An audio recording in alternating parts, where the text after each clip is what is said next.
ഭാരതത്തിന്റെ സാമ്പത്തിക സുരക്ഷയുടെ കാവൽക്കാരാണ് ഇവിടുത്തെ കർഷകർ. അങ്ങനെ കാർഷിക ഭദ്രത എന്നത് രാഷ്ട്രസുരക്ഷയ്ക്ക് അനിവാര്യമായി തീരുന്നു. ഈ ഒരു വസ്തുതയുടെ പ്രാധാന്യം തിരിച്ചറിഞ്ഞുകൊണ്ടാണ് ഇന്ത്യൻ പ്രധാനമന്ത്രി ശ്രീ നരേന്ദ്രമോദി തന്റെ മൻ കി ബാത്ത് പരിപാടിയിൽ കർഷകരുമായി ആശയസംവാദം നടത്തിയത്. എന്റെ പ്രിയപ്പെട്ട കർഷക സഹോദരീ സഹോദരന്മാരെ, നമസ്കാരം. ഇന്ന് എനിക്ക് നിങ്ങളോട് സംസാരിക്കാൻ അവസരമുണ്ടായിരിക്കുകയാണ്. ഇതുവരെയുള്ള എന്റെ മനസ്സിലെ കാര്യങ്ങൾ പറയുന്നതിൽ നിന്നും ഒരു വ്യത്യസ്ത അനുഭവമാണ് ഇന്നത്തേത്. രാജ്യത്തിന്റെ വിവിധ ഭാഗങ്ങളിലെ ഗ്രാമങ്ങളിലുള്ള കർഷകരുമായി സംസാരിക്കാൻ ലഭിക്കുന്ന അവസരം ഞാൻ ഭാഗ്യമായി കരുതുന്നു. ബഹുമാനപ്പെട്ട പ്രധാനമന്ത്രി നരേന്ദ്രമോദിജിയുടെ പ്രഭാഷണത്തിൽ നിന്ന് മനസ്സിലാക്കിയത്, നമ്മുടെ കേരളം എന്ന് പറയുന്ന ഒരു കൊച്ചു സംസ്ഥാനം ഒരു ഉപഭോക്തൃ സംസ്ഥാനമാണ്. ഇവിടെ വികസന പ്രവർത്തനം നടത്തുമ്പോൾ അത് പ്രാദേശികമായും സംസ്ഥാന തലങ്ങളിലും ഒരു സംവാദത്തിൻ്റെയും ഒരു ആശയവിനിമയം നടത്തുന്നതിൻ്റെ ആവശ്യകത വളരെ അത്യാവശ്യമാണ്. അതോടൊപ്പം തന്നെ ഭൂനിയമം, അതായത് അങ്ങ് പറഞ്ഞ 2013 ഭൂനിയമം, ഇപ്പോൾ കൂടെ ചേർത്തിട്ടുള്ള ഒരു 13 ഭൂനിയമങ്ങൾ കൂടി ചേർത്തുകൊണ്ട് തന്നെ എത്രയും പെട്ടെന്ന് ആ ഭൂനിയമം നടപ്പിലാക്കണമെന്നാണ് എൻ്റെ അഭിപ്രായം. ഒപ്പം ഇന്ന് മാർക്കറ്റിൽ ലഭിക്കുന്ന എമൗണ്ടിൻ്റെ, വസ്തുവിൻ്റെ വാല്യുവിൻ്റെ ഒരു 90% ഒരു കർഷകന് ലഭ്യമാക്കുന്ന രീതിയിലായിരിക്കണം അതിൻ്റെ പ്രവർത്തനങ്ങൾ മുന്നോട്ട് പോകേണ്ടത്. കാർഷിക രംഗം മാത്രമല്ല, കർഷകരുമായി ബന്ധപ്പെട്ട ഒട്ടുമിക്കവാറും വിഷയങ്ങളും ഈ ചർച്ചയിൽ ഉൾപ്പെട്ടിരുന്നു. ഞാൻ കർഷകരോട് സംസാരിക്കുമ്പോൾ അത് ഗ്രാമത്തിലെ തൊഴിലാളികളോടുള്ള സംസാരമാണത്.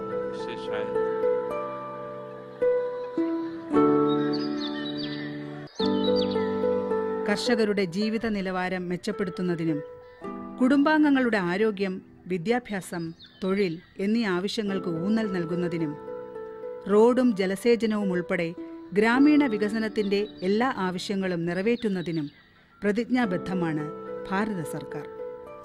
ഇതിനാവശ്യമായ നിയമനിർമ്മാണ പ്രക്രിയ നടക്കുന്നു. കൂടാതെ നടപടിക്രമങ്ങൾ ലഘൂകരിക്കുന്നതിനും മുൻകൈയെടുക്കുന്നുണ്ട്.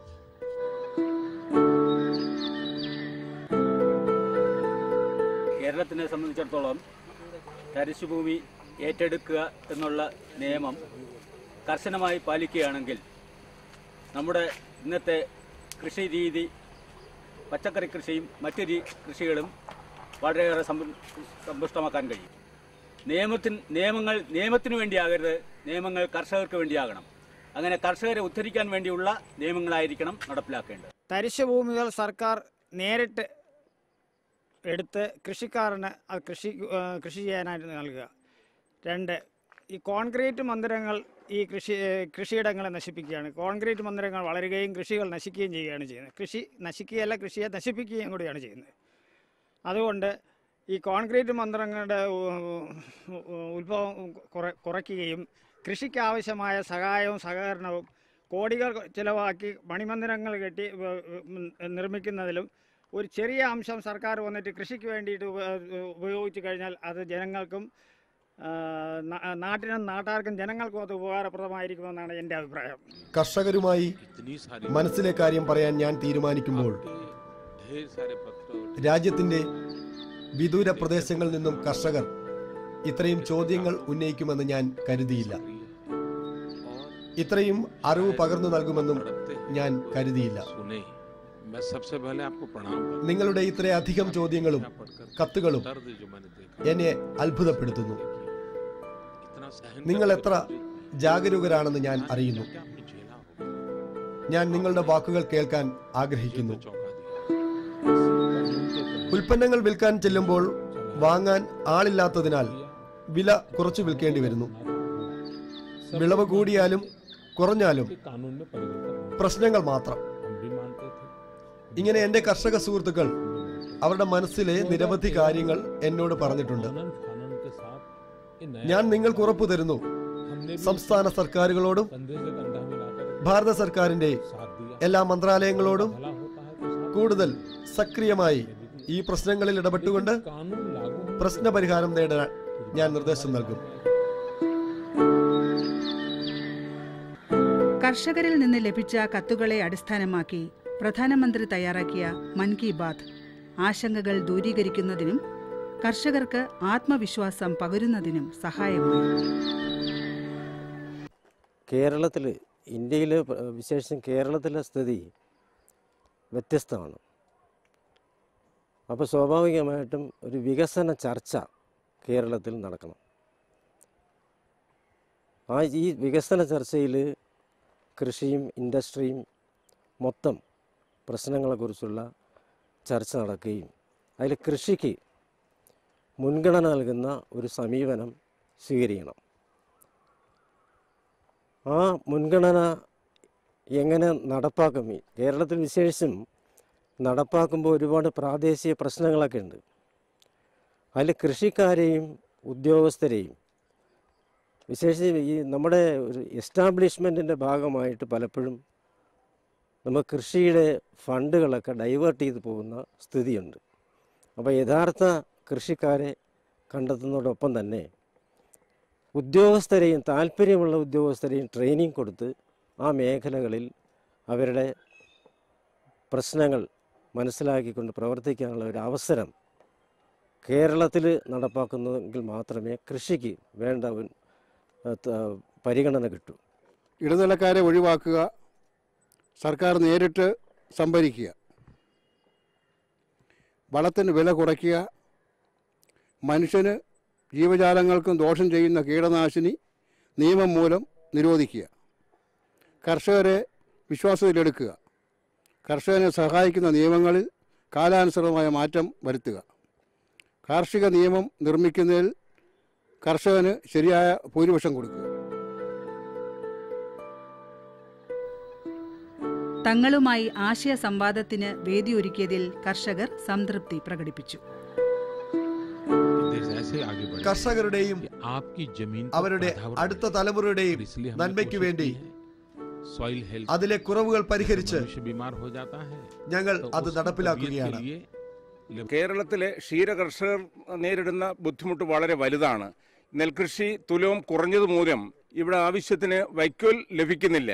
അതോടൊപ്പം തന്നെ മുന്തിയ, അതായത് ഈ പറയും പോലെ ക്ഷീരകർഷക കന്നുകാലികൾക്കുള്ള തീറ്റയുടെ വിലയും വളരെയധികം കൂടുതലാണ്. അതിനാവശ്യമായ സബ്സിഡികൾ നൽകിയാൽ മാത്രമേ കേരളത്തിൽ ക്ഷീര കർഷകരെ സംബന്ധിച്ചിടത്തോളം മതിയായ രൂപത്തിൽ അതിനുള്ള താല്പര്യം ഉണ്ടാകുകയുള്ളൂ. കൃഷിക്കാർക്ക് 5 കൊല്ലത്തിനുള്ളിൽ ഗവൺമെൻറ് പറയുന്ന ഈ വാഗ്ദാനങ്ങൾ നടത്തിയില്ലെങ്കിൽ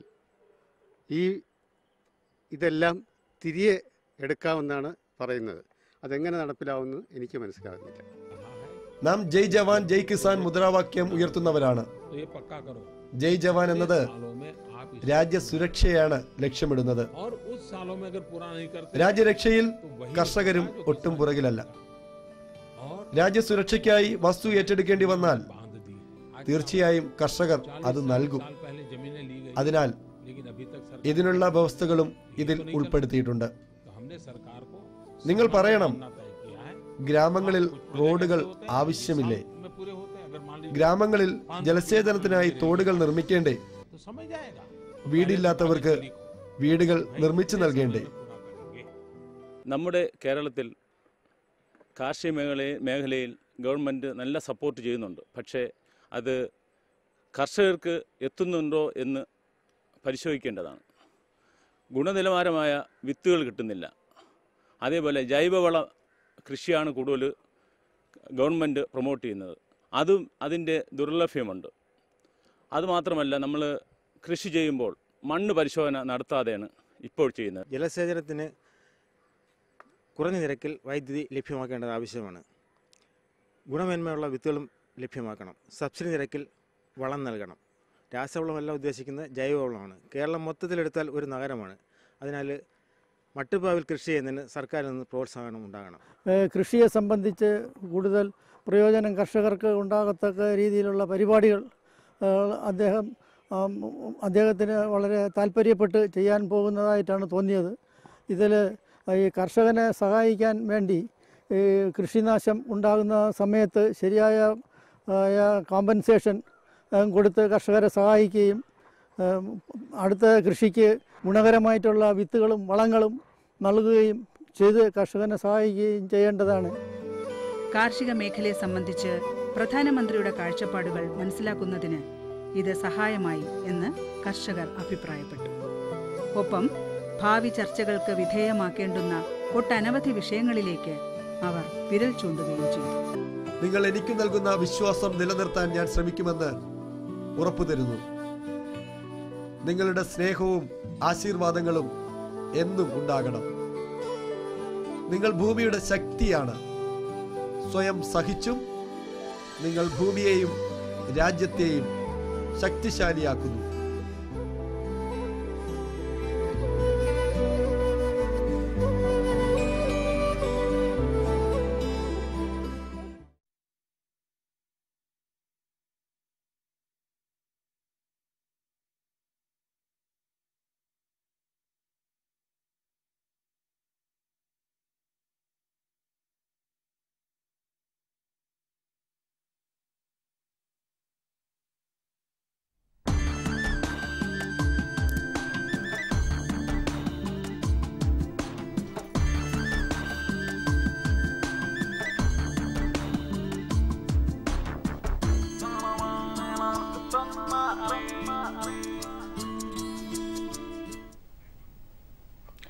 നമസ്കാരം. ദൂരദർശൻ കാർഷിക വാർത്തകളിലേക്ക് സ്വാഗതം. പ്രധാന വാർത്തകൾ. കുളമ്പ് രോഗ പ്രതിരോധ കുത്തിവയ്പ് ഏപ്രിൽ 6 മുതൽ. കർഷകരുടെ പച്ചക്കറി സാമ്പിളുകൾ സൗജന്യമായി പരിശോധിക്കാൻ അവസരം. വിശദമായ വാർത്തകളിലേക്ക്. ഭാരത സർക്കാരിന്റെയും കേരള സർക്കാരിന്റെയും സാമ്പത്തിക സഹായത്തോടെ മൃഗസംരക്ഷണ വകുപ്പ് നടപ്പിലാക്കുന്ന കേന്ദ്ര ആവിഷ്കൃത പദ്ധതിയായ കുളമ്പ് രോഗ പ്രതിരോധ കുത്തിവയ്പിന്റെ അടുത്ത ഘട്ടം 14 ജില്ലകളിലും ഏപ്രിൽ 6 മുതൽ മെയ് 4 വരെ നടപ്പിലാക്കുന്നു. പശു, എരുമ, പന്നി എന്നിവയെ പ്രതിരോധ കുത്തിവയ്പിന് വിധേയമാക്കുന്നു. മൃഗസംരക്ഷണ വകുപ്പ് ഉദ്യോഗസ്ഥർ സ്ക്വാഡുകളായി കർഷകരുടെ വീടുകൾ സന്ദർശിച്ചും ക്യാമ്പുകൾ സംഘടിപ്പിച്ചും പ്രതിരോധ കുത്തിവയ്പ് നടത്തുന്നതാണ്. വിശദമായ വിവരങ്ങൾക്ക് ബന്ധപ്പെടേണ്ട ഫോൺ നമ്പർ 047125565151. കൃഷി വകുപ്പിന്റെ ധനസഹായത്തോടെ ഹരിതഗൃഹ കൃഷിയിൽ കേരള കാർഷിക സർവകലാശാല പരിശീലനം നൽകുന്നു. സർവകലാശാലയുടെ തൃശൂർ വെള്ളാനിക്കരയിലെ ഇൻസ്ട്രക്ഷണൽ ഫാമിലാണ് പരിശീലനം. കേരളത്തിൽ ഹരിതഗൃഹം നിർമ്മിക്കുമ്പോൾ സ്വീകരിക്കേണ്ട മാതൃക, കാലാവസ്ഥാ ക്രമീകരണം, തുറസായ സ്ഥലത്തെ കൃത്യതാ കൃഷി, ഹൈഡ്രോപോണിക്സ്, അക്വാപോണിക്സ് എന്നിവയിലും ഇതോടൊപ്പം പരിശീലനം നൽകും.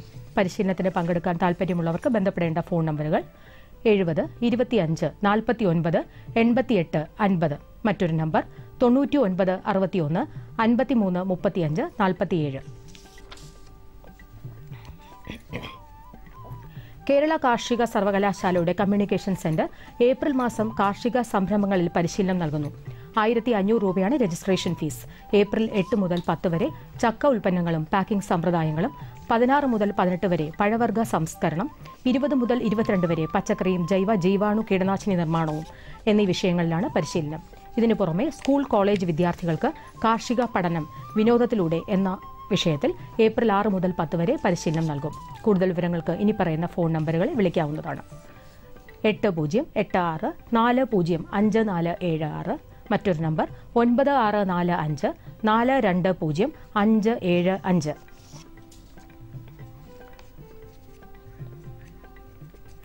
വെള്ളായണി കാർഷിക കോളേജിലെ കീടനാശിനി അവശിഷ്ട വിഷാംശ പരിശോധനാ ലബോറട്ടറിയിൽ കർഷകരുടെ പച്ചക്കറി സാമ്പിളുകൾ സൗജന്യമായി പരിശോധിച്ച് ഉൽപ്പന്ന പരിശോധനാ സാക്ഷ്യപത്രം നൽകുന്നുണ്ട്. പരിശോധിക്കേണ്ട പച്ചക്കറികളുടെ 1 കിലോ വീതം ഉള്ള സാമ്പിളുകൾ പ്ലാസ്റ്റിക് അല്ലാത്ത ബാഗിൽ ലേബലിട്ട് കൃഷി ഓഫീസറുടെ ശുപാർശ കത്തുമായി നൽകിയാൽ സൗജന്യമായി പരിശോധിച്ച് റിപ്പോർട്ട് നൽകുന്നതാണ്.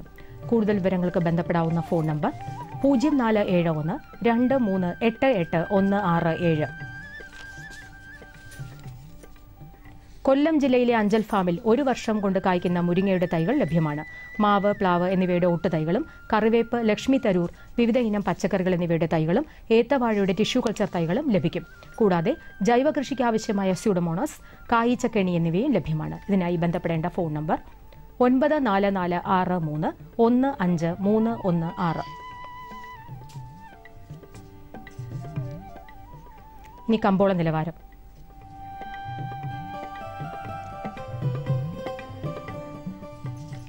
വെളിച്ചെണ്ണ കൊച്ചിയിൽ 13,600, കോഴിക്കോട് 15,200, തൃശൂർ 13,900, കൊപ്ര കൊച്ചിയിൽ 9,205, കൊപ്ര കോഴിക്കോട് 10,000, തൃശൂർ 9,410, കുരുമുളക് അൺഗാർബിൾഡ് 54,500, ഗാർബിൾഡ് 57,500. ചുക്ക് മീഡിയം 21,250, ബെസ്റ്റ് 23,250, മഞ്ഞൾ സേലം 8,600, ഈറോഡ് 8,900, അടയ്ക്ക 22,000-നും 23,000-നും ഇടയിൽ. Kochi rubber RSS 5ാം grade 11,400, rubber RSS 4ാം grade 12,300, Kottayam rubber RSS 5ാം grade 11,500, rubber RSS 4ാം grade 12,400 രൂപ. കമ്പോള നിലവാരം കൊച്ചിയിൽ. വെളിച്ചെണ്ണ 13,600, കൊപ്ര 9,205 രൂപ, പിണ്ണാക്ക് എക്സ്പെല്ലർ 2,500, റോട്ടറി 2,900, അൺഗാർബിൾഡ് കുരുമുളക് 54,500, ഗാർബിൾഡ് 57,500, ചുക്കു മീഡിയം 21,000, ബെസ്റ്റ് 23,000, മഞ്ഞൾ നാടൻ 9,900, അടയ്ക്ക പുതിയത് 22,000-നും 23,000-നും ഇടയിൽ. ജാതിക്ക തൊണ്ടൻ കിലോഗ്രാമിന് 290 മുതൽ 310 രൂപ വരെ, ജാതിക്ക തൊണ്ടില്ലാത്തത് 520 മുതൽ 550 രൂപ വരെ, ജാതിപത്രി 800 മുതൽ 900 രൂപ വരെ, ഗ്രാമ്പു 850 മുതൽ 1,050 രൂപ വരെ. Rubber RSS 5ാം grade 11,400, rubber RSS 4ാം grade 12,300, ഒട്ടുപാൽ 7,900, latex 7,700 രൂപ.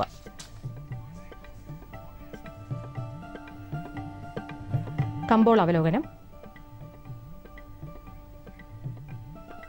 ഹൈറേഞ്ച് കുരുമുളക് ശേഖരിക്കാൻ അന്തർ സംസ്ഥാന വ്യാപാരികൾ തിരക്കിട്ട് ടെർമിനൽ വിപണിയിൽ ഇറങ്ങിയത് വിലക്കയറ്റത്തിന് വഴിതെളിച്ചു.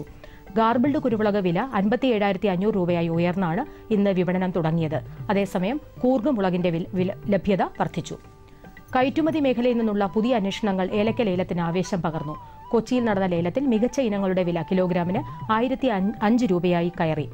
നീണ്ട ഇടവേളയ്ക്ക് ശേഷമാണ് വലിപ്പം കൂടിയ ഇനങ്ങൾക്ക് 1,000 രൂപയ്ക്ക് മുകളിൽ വില ഉറപ്പുവരുത്താനാവുന്നത്. ശരാശരി ഇനങ്ങൾ 786 രൂപയിൽ കൈമാറി. നാളികേര ഉൽപ്പന്നങ്ങൾക്ക് വിപണിയിൽ പ്രിയമേറി. മലബാർ മേഖലയിൽ കൊപ്ര വില 10,000 രൂപയായി ഉയർന്നു. കൊച്ചിയിൽ എണ്ണയ്ക്ക് 100 രൂപയും തൃശൂരിൽ 200 രൂപയും വർദ്ധിച്ചു. കോഴിക്കോട് വെളിച്ചെണ്ണ 15,200 രൂപയിലാണ്. വിളവെടുപ്പ് രംഗം സജീവമായെങ്കിലും കൊപ്രയുടെ ലഭ്യത ഉയർന്നില്ല. റബ്ബർ മാർക്കറ്റിൽ ടയർ വ്യവസായികളുടെ സാന്നിധ്യം കുറവാണെങ്കിലും ഒരു പ്രമുഖ കമ്പനിയുടെ വരവ് കോട്ടയം മാർക്കറ്റ് അല്പം മെച്ചപ്പെടുത്തി. ഓഫ് സീസണായതിനാൽ ഷീറ്റ് ക്ഷാമം തുടരുകയാണ്. ഇനി കാലാവസ്ഥ.